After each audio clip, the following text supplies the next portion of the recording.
No nii, tere! On aeg anda teada esimese vaatajamängu vastus, milleks on loomulikult palapull. Selle pulliga on selline pulllugu, et see pull tehti siia mälestamaks ühte pulljuhtumit, kui üks mees läks pulliga meierisse. Tagasi tulles aga olid tee kõrval lehmad. Pull muidugi tõmbas ennast lahti ning läks lehmade juurde lustima. Selline pulllugu. Õigesti vastanute vahel loosisime välja võitja ning võitjaks on...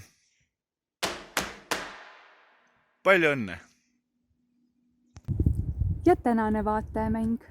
Kui sa tead, kus ma asun, siis ole hea ja jaga seda informatsiooni ka meiega ning kirjuta suukulu.stuudio@gmail.com. Õigesti vastanute vahel loosime välja toreda auhinna. Mõnusat nuputamist!